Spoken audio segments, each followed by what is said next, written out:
every single time I've always fought my way through it and looked back, and I'm glad that I had the opportunity to fight through it.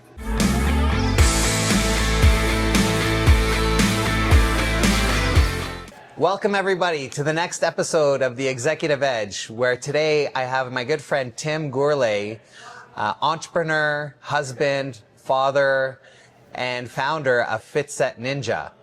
We're live at his studio here in Edmonton, Alberta, so you are going to hear some noise in the background and see this beautiful space that he set up. Tim, welcome. We're doing this also for a second time now because we forgot to hit record. We'll practice, Ron. We're practicing, yeah, absolutely. So Tim, maybe give us a little bit of brief background about yourself, your professional athletic career, and what led you to where you are today. Sure. Yeah. Former athlete, like volleyball was my life. For 15 years of my life, that was my passion. I had high hopes of going to the Olympics, pursuing a professional athletic career. And after my volleyball career, came back to Canada, started working in sales, and during that You were outside of Canada playing volleyball? Yeah. Where? Yeah, I played in Germany. Oh, wow. Okay. And I was at the full-time training center in Ottawa for a year. Okay, so you were on the way to the Olympics. Yeah, I had some international experience. I didn't go to the Olympics, but I played with the national team, international. Cool. Amazing. And when I came back, started working in sales and felt something inside me that I knew I wanted to be an entrepreneur. And after several years of ideas, plans, and no action, someone finally gave me a nudge and said, Tim, you got to start tomorrow. Love it. And that was 2014 when I started my first company, Fitset Pass, which morphed into Fitset Ninja, where we are today in 2018. And now we have a really big vision to be the team that turns ninja obstacle sports into a mainstream sport right across Canada. Amazing. I love it. What a journey so far. What a journey so far. It has been. Yeah, I bet. I can't wait to get into it. Where did your conviction that life is better with regular physical activity come from? Well, that led you here, essentially, yeah. I'd always been active. Being an athlete, it was something that was a constant in my life for 15 years of my life. And when I stopped playing professional volleyball and came back to Canada, there was a period of 2 years where I just lost that habit. I dropped the habit of working out regularly, being active, training, and I started to feel the negative side effects. I got a little bit soft, my energy started to deplete, my confidence kind of depleted as well. Yeah. And one day my wife, she's like, Tim, we're doing the Soldiers of Fitness boot camp. I signed us up. We start tomorrow, 5:30 a.m. The one in the ravine where you pick up, a 300-pound pipe with 10 people so you're dependent on, it's a teamwork activity. It used to be huge in Edmonton. Yeah, it was a big deal. It wasn't like a fun fitness class. No. It was treacherous. Yeah. And that kind of kick-started my fitness regime again. That got me into boutique fitness. We started doing yoga. I got back into it. And it was that dichotomy of being active, living my life only knowing that, to feeling this different world when I didn't have fitness part of my life, and then going back to living an active lifestyle. That crystallized something inside me that, hey, I wanted that to be part of my personal mission and what I do in business and life. So you work out today. I see you 5:30, 5 o'clock, 4:30 a.m. You're running or you're doing some sort of activity. So is that one of your anchors today that grounds you? Totally. Yeah. Totally. Okay. What inner compass guides you to build something such as Fitset Ninja that's never really done before? So you're a trailblazer. You don't have a blueprint to go by. Tell us a little bit about that. Yeah. What's your guiding light? What's your North Star? Well, I needed something in my life to bring the people into my life that would allow me to create an impact. I always knew. I knew deep down there was something that I was meant to do something big. And when I started Fitset Ninja, got into the gym, had this local gym here, and started seeing some really cool things happen, some transformation with kids who came in here, didn't have confidence, team sports, they never really fit in, got into Ninja where it really became their identity. And I've had parents that have said, Tim, like my life, my family's life has changed because of this gym. The more we kept going, the more types of stories that came in. And I knew there was an opportunity to turn that impact into something much broader right across Canada. And by creating a vision to be the team that takes this sport of ninja and puts it into the mainstream right across the country, I know that we can have an impact not just here in Edmonton, but right across the country. All over. Yeah, amazing.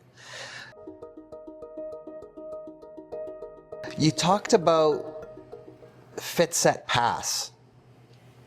Tell us a little bit about Fitset Pass to Fitset Ninja, the transition that happened there, and maybe to back up. So you've been an elite athlete, winning championships in volleyball.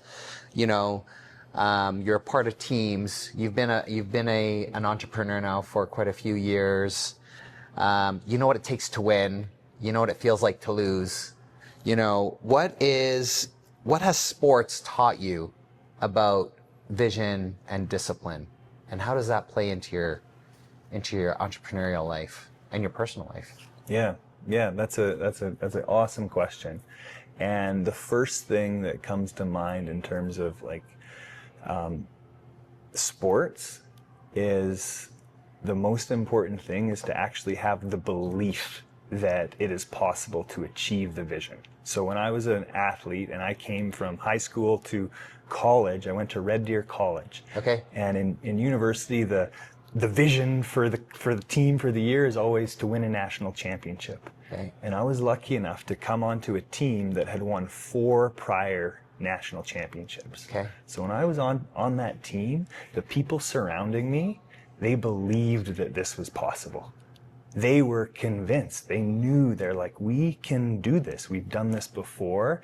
And just being in that environment, it was really easy for me to believe. Okay. And year 1, we won a championship. Year 2, we won a championship. And there's a ton of different scenarios in my life where it felt really hard and really nebulous about how we were going to get there, but believing that I could get to that outcome, many times I was able to make it. So I think there's a couple cool lessons in there. One is you become who you're surrounded by, right? So you were surrounded by winners, you became a winner, right? So your environment, the people that are part of your environment actually dictate kind of where you're going, right? So the 5 people you hang around with is a very important and a real thing. Yeah. The other one is, so the vision is one thing. How about discipline? Like what did it take from a discipline standpoint? And then I'm going to ask you another question just to follow up there. Yeah. Yeah. Discipline. This is something I've been thinking about a lot lately because it's taken me a while to develop discipline. Yeah. But it's also, there's been times in my life where I've really lost it. Yeah. It's like something that you're not born with, but you must, like if you practice it, it's developed. But if you don't practice it, you lose it. So you have to keep doing the things you want to do. And the minute you stop, you lose the thing that you're doing. Right? Totally. Yeah. Like working out. Like if you don't work out every single day, you lose the momentum of working out.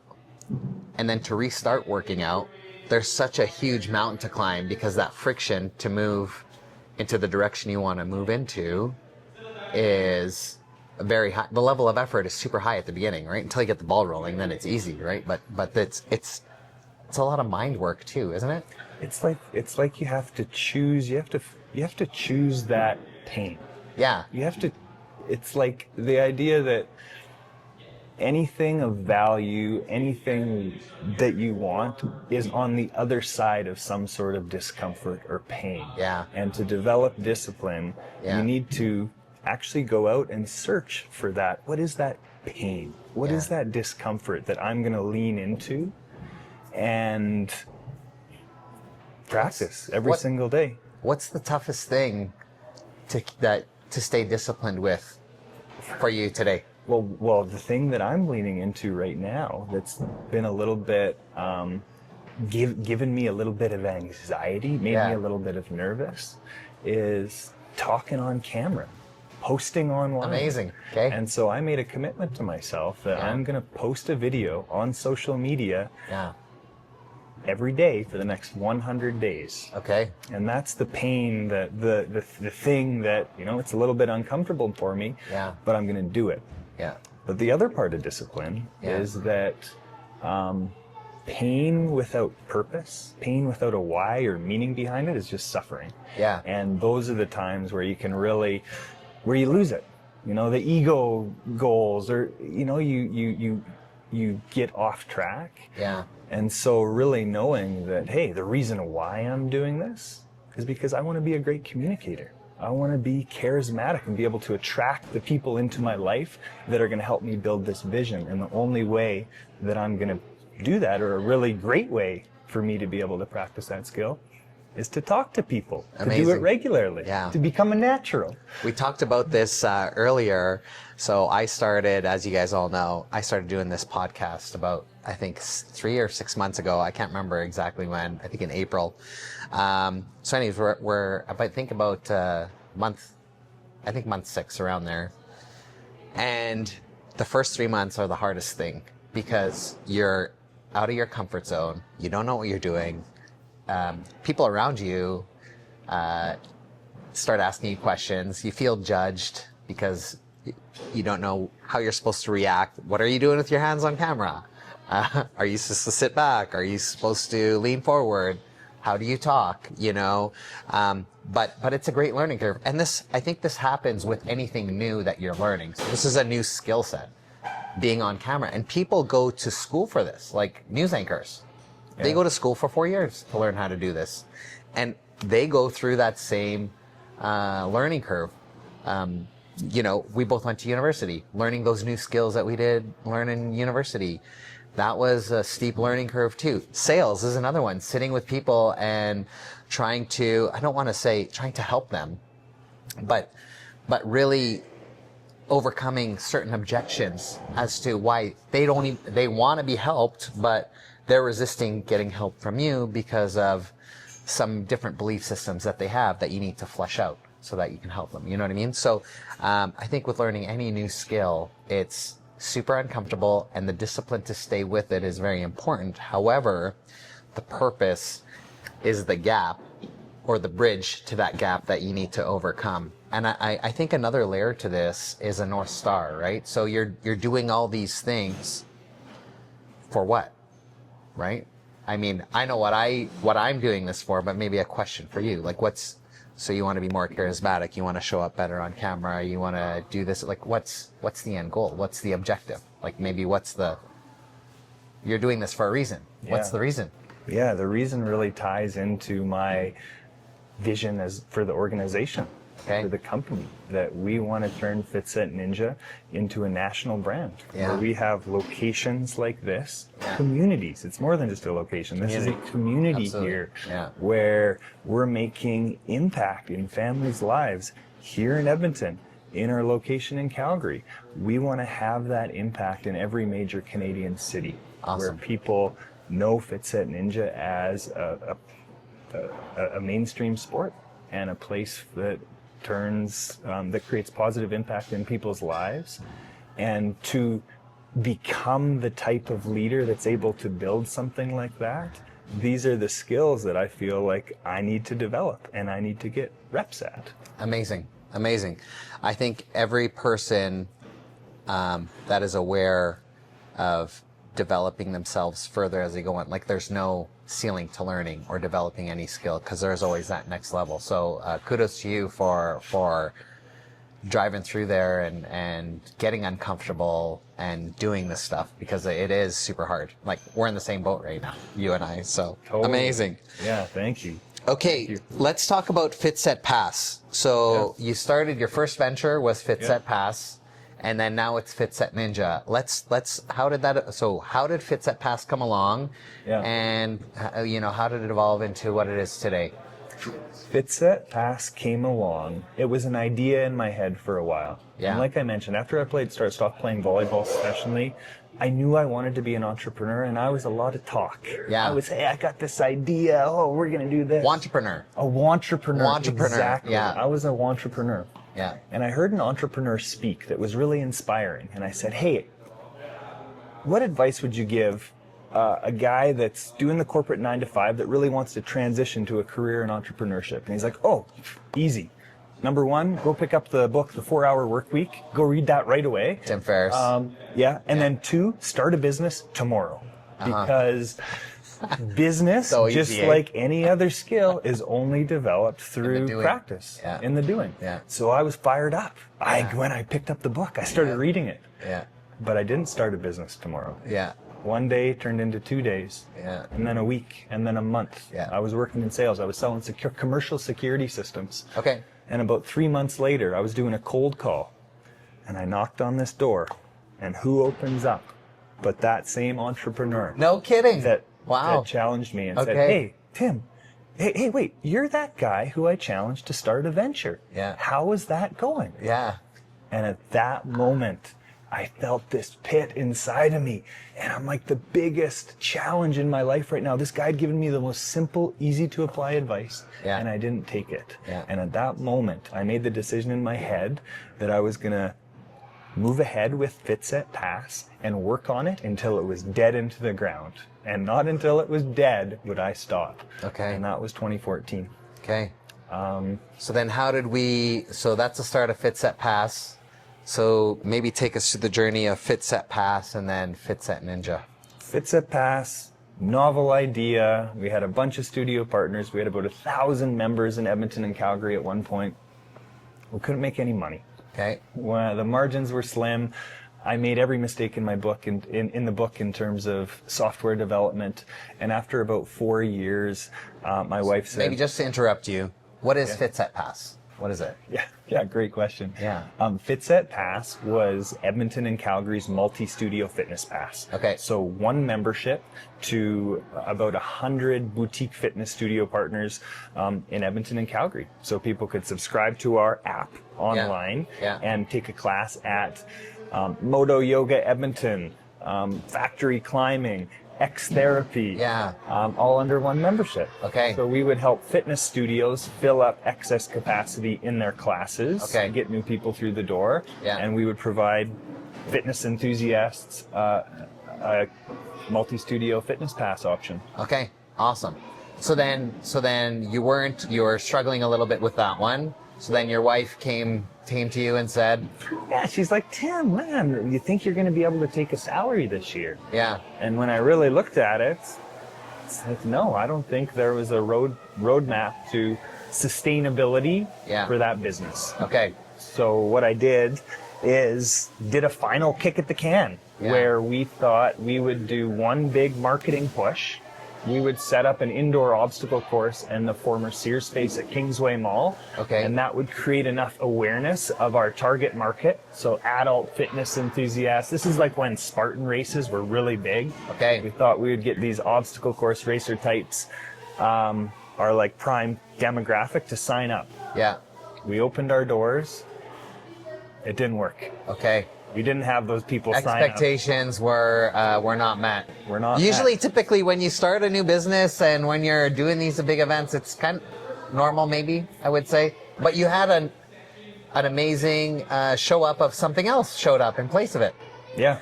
The silver lining is people did show up. Yeah. Kids, families, Amazing. teens, Amazing. schools who Amazing. had seen the TV show American Ninja Warrior. Yeah. They pushed down our doors. I loved it. It was a massive hit and allowed me to learn a little bit more of the sport of ninja obstacle racing and learn that this is something that is really growing internationally And it really tied into my background and my prior goal of being an Olympian and going to the Olympics, where it's like, okay, maybe I can still get there as a builder of the sport. Amazing. Amazing. Wow. Yeah. What a story. Okay. So now you're building in a new industry. How do you assemble the people to chase this vision? Like, how do you get the people to follow you along this journey? 'Cause that's a big one, right? People they're the engine that take you where you want to go. Yeah. Yeah. Yeah, that's a great question, Kelly. And it was really tricky during the first couple years where I didn't have clarity of vision. Okay. I hadn't declared that we were going to be the team that was going to build this right across Canada. And I was having trouble finding the people that really aligned with my values and to help build this. And it wasn't until I got clarity on this vision that this is something that is big and big enough where other people's dreams and goals could fit inside it. What did it take to get the clarity? How did you get there? What did it take to get the clarity? It took a little bit of dreaming. Okay. It took a little bit of dreaming, not thinking about the how, but just thinking about the what, thinking about the destination, closing my eyes and being like, hey, what is, not as even if it's possible, but what would a dream outcome be? So is it like getting out of your own way? Would that be another way of thinking about it? And I only ask because we as people, sometimes we put these artificial ceilings over us, like, I can't achieve that, or that's out of my reach, or, you know, I've never experienced those things, so how could I do that? So I challenge clarity because that's one thing that I've struggled with before, and also a lot of people that I talk to and work with sometimes struggle with. So being crystal clear on where you're going and having the vision enough.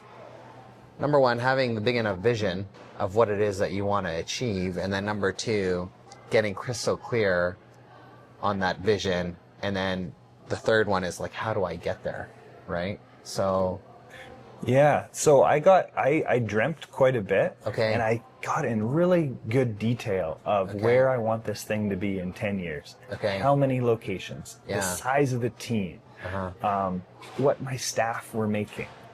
Financially. You got really detailed. Really detailed. Yeah. Knowing that, hey, even if we just get in that realm, it doesn't have to be, we don't have to hit everything, but if I can get super clear on a long-term vision, even if we land near that, I think I'm going to be really happy. Shoot for the stars, and if you hit the moon, you're great. Something like that. I love it. I love it. Okay. Okay, let's talk about some of the crux. So COVID closed down my business. I had a business downtown, so we had to close because of it. We didn't make it through. Most gyms closed, most restaurants closed. A lot of the service industry closed because of COVID. So you made it through. Maybe tell me a little bit about, you know, the impact it had on your business, the impact it had on you, and how did you get, what did it take to get through it? Yeah. Well, the impact it had on my business was very similar to yours. We were shut down. Yeah, right. We went from just kind of getting into the swing of things, getting a rhythm in business to like zero. Yeah. And so there was a lot of emotion. There was a lot of fear. And right after, kind of in the initial weeks of shutdown, I randomly got online and I was listening to a John Maxwell seminar that he was giving for free, Leading Through Crisis. Oh, yeah, okay.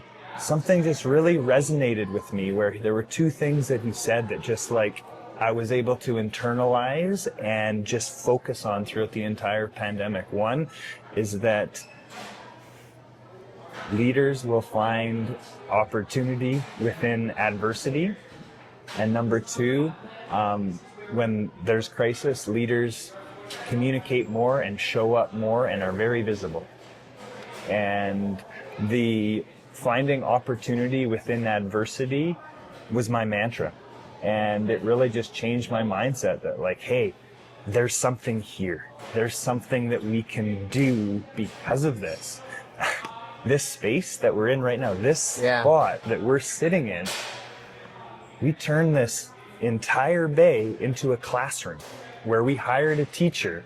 Like teaching, like a educational classroom? An educational classroom when all these families were really scared to send their kids back to school and everyone was doing online, there was a major pain point for parents of like, well, who's going to take care of my kids when they do the online learning? Yeah. And we were able to figure out a way to fill up 30 students in here, hire a teacher, and that was the first way we started getting revenue back in the business. Okay.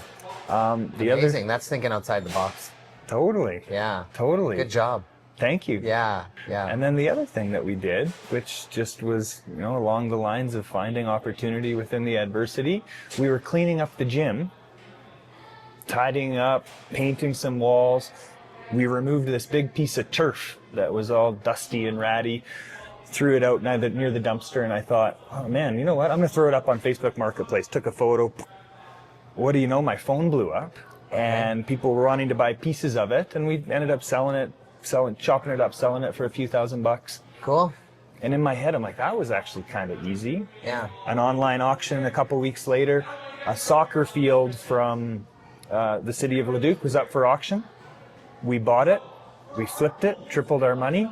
Amazing. Brought in a sea container, brought in 2 sea containers, brought in 4 sea containers. Of turf. Okay. And so you're now selling turf. We have, ever since the pandemic, we've created this side business, very seasonal, but has, Turf Ninjas. Oh, amazing. Yeah. So Turf Ninjas is what is it exactly?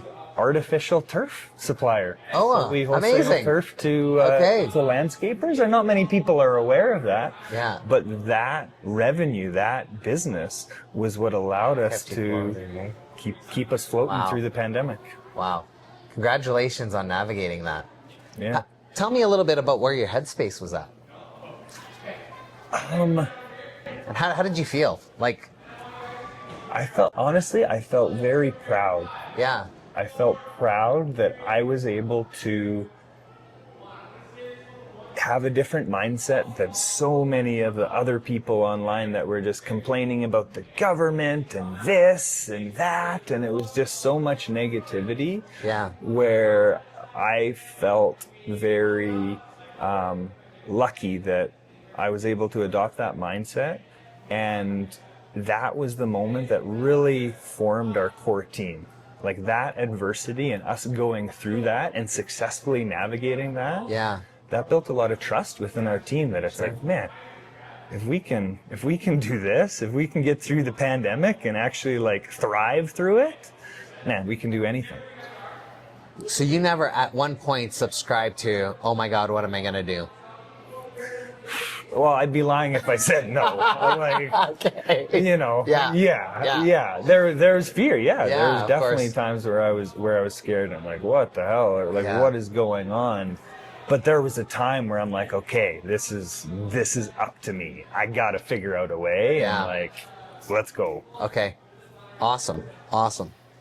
Was there ever a moment? So you did a pivot from Fitset Pass to Fitset Ninja. So you did do a pivot there, but after that one pivot, was there any moment when you said, this entrepreneurship, it's a tough gig, and what the heck am I doing here? Is it for me? Kelly, I was feeling like that last week, man. Yeah. Okay. Man. Yeah. That's part of the life. It's part of the entrepreneurship life, I think. There's often times where I just think, man, it would be nice if I could just like clock out at the end of the day. Yeah. And I just didn't have to think about it. It would be nice if I could just like not have to think about any of the stuff that's going on. And why am I doing this? Why are you doing it? Because in the end, I love it. Okay. I do love it. And all of the pain, all of the challenges, all of the hardship, Yeah. I know, like deep down, even though it hurts when you're going through it, Yeah.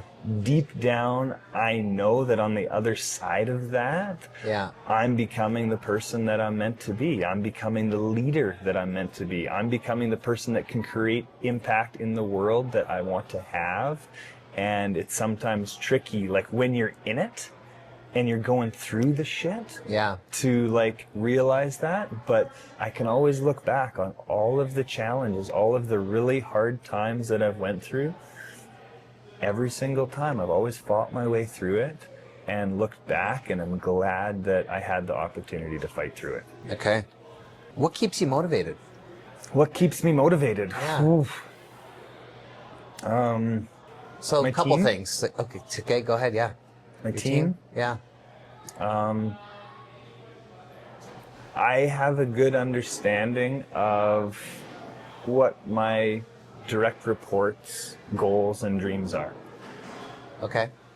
That's a conversation that I've had. Yeah. And I have a clear picture of how my goals with the business can fulfill those dreams and goals that my team has. And that is a really powerful thing. So helping the people that work with you and that support you have alignment with what their goals are, and you supporting them achieve those goals. Yeah, that's Exactly. cool. There's That's very cool. there's something about being able to help people that is Yeah. just very intrinsically motivating. Seeing that you have a part in playing in them achieving their dreams and goals.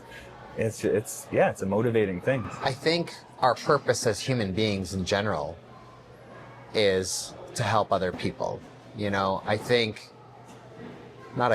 believe that that's why we can't live together, on our own. Is like if I was on an island and I had all the resources that I needed, you know, it would suck because I would be there by myself, right? So being alone and not helping other people win is it's our purpose.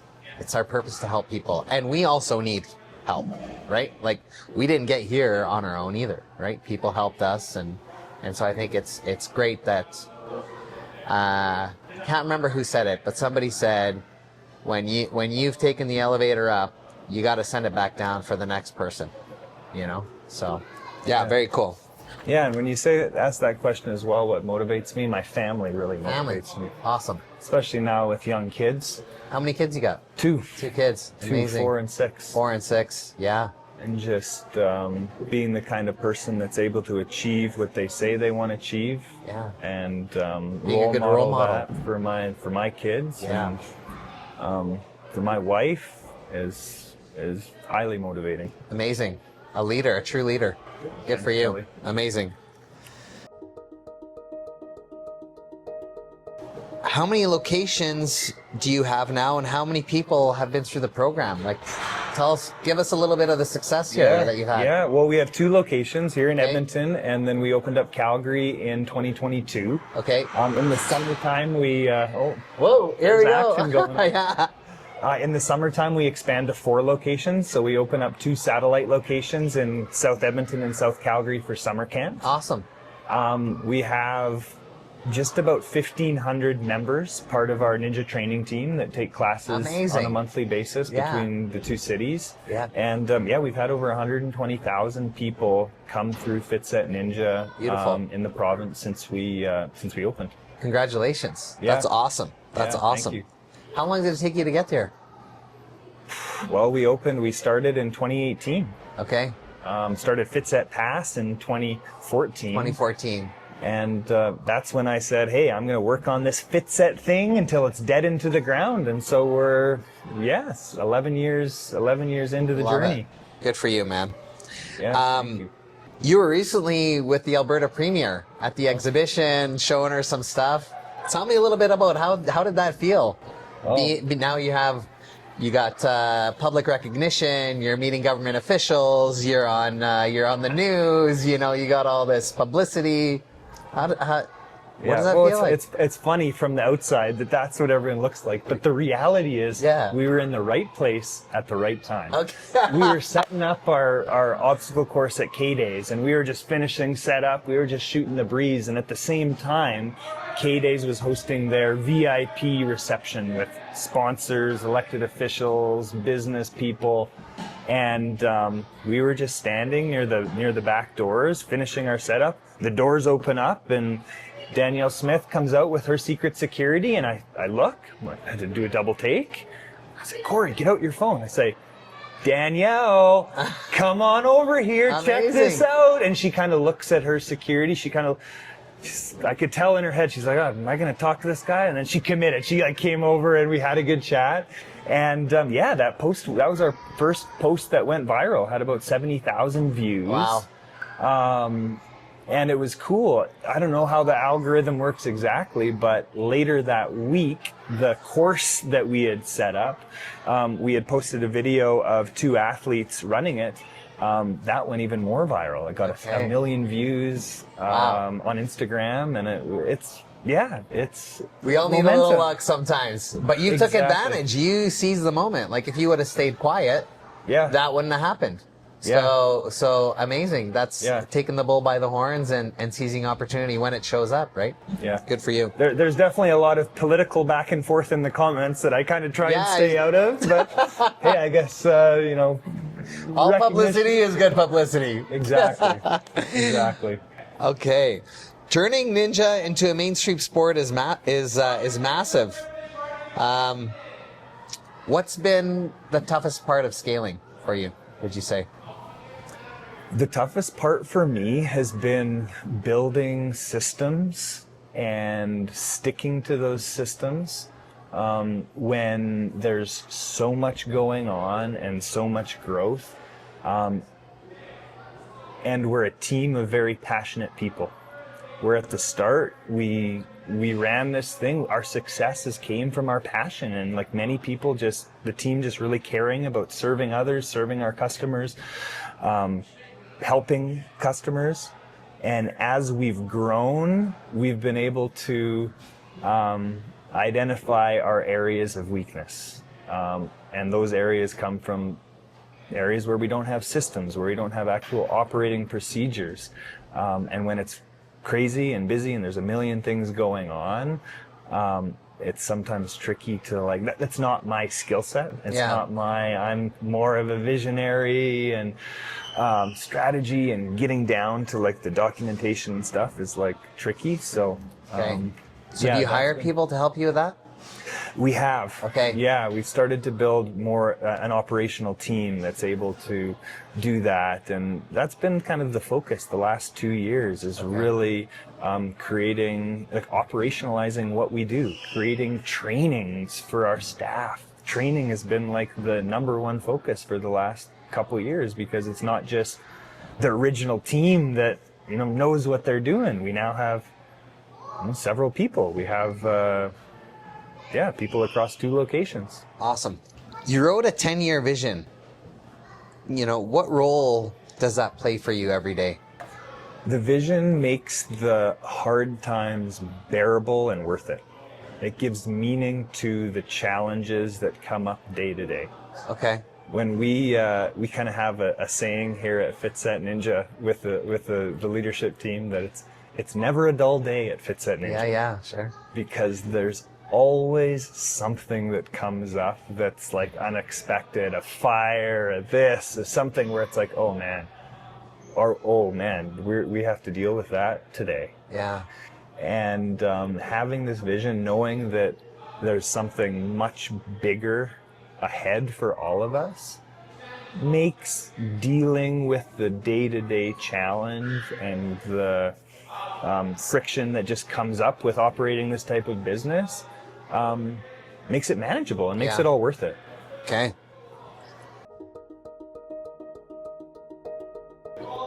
Your vision isn't just gyms. It's Olympic recognition, mobile obstacle courses, youth programs, cultural influence. I know we talked a little bit about the why, but maybe if you were just to summarize it, that's that's a big monster to tackle. You know, like, why think that big? Why should anyone think that big? Because you only have one life to live. And why not? I love that. I've always wanted to figure out a way to maximize my potential. And by going bigger than I, may have once ever thought possible, gives me an opportunity to get there. Yeah. And creates a space for others to inspire others to do something that they may have never thought possible, and that's really powerful for me. Beautiful. I love that. What gets you excited now? You got a roadmap, you have this vision, what gets you all fired up? What gets you fired up in the morning to tackle all these problems and to deal with these day-to-day things? Seeing how it's all going to come together. Okay. Knowing that the things that I have said I was going to do and that the team has said they have been going to do over the last few years have actually came true has given me a real heightened level of confidence that this vision, this big audacious plan we have is going to happen. Okay. And that the trickiness and the challenges and the hardship that is inevitably going to come up is exactly the things that we as a team need to work through and handle in order to develop the skills and become the team that's able to build this thing that we're going out to build. Okay.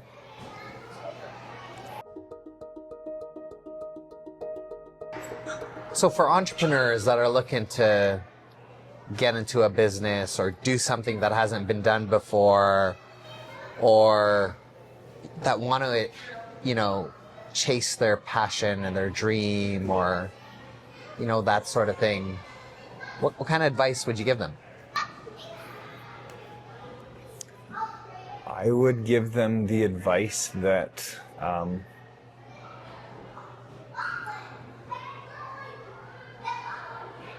it's going to be hard, but it's definitely worth it. And all of the challenge and all of the pain that they're going to experience, to make sure that they have a why that's strong enough, that there's a purpose behind what they're doing, because it's that purpose and that why that's going to make all of the challenge and hardship worth it, and is going to be the thing that pulls them through it. How hard is entrepreneurship? How hard is it? Like everyone, and the reason I ask you that is because it's sexualized, I would say, at this point, right? Everyone wants to be an entrepreneur. Everyone wants to start a business. Everyone wants to go in. Like, that's the culture we're in today. Yeah. And I don't think, and I think a lot of people don't they don't show what's behind the curtain. They just show what's the success. Like the great analogy is the iceberg, right? So you just see the little point at the top, but the mountain under the water that you've gone through, that you've had to tackle, the suffering, the sleepless nights, the almost going broke, the judgment, the suffering, the ridicule, I would say, like it's tough, right? So what would you say? Like, yeah. It's definitely hard. It's definitely hard, but that challenge, that hard, is the reason why people get it. People are addicted to it. That's why it's so hard. But the reason why people say they'd rather do nothing else is because on the other side of that hard, that's where they grow. That's where the satisfaction comes. That's where all of the victory and positive feelings, everything comes on the other side of that hard. So yeah, it's hard, but would we want it any other way? Well, hell no. No. Otherwise, just get a job. Right? Yeah. Yeah. Amazing. Where can people find you? They can find me on Instagram, Okay. tim.gourlay. They can find us at the gym. We have an Edmonton gym here in the Kingsway area. We have a Calgary gym, Northeast Calgary. And then, our Fitset Ninja IG handles at Fitset Ninja. Okay. And one last questions we got here is, what's the edge that keeps you moving forward when others would retreat? I can endure pain and discomfort as long as I need to. I will not quit. Yeah. I will not give up no matter how hard it gets, no matter how uncomfortable things get, because I'm all in and there's just no going back. Okay. Tim, pleasure. Thank you so much for this amazing conversation. Amazing. Yes, Yeah, thank you so Kelly. much. Appreciate it. I hope you guys enjoyed it. Awesome. Cheers. Thank you.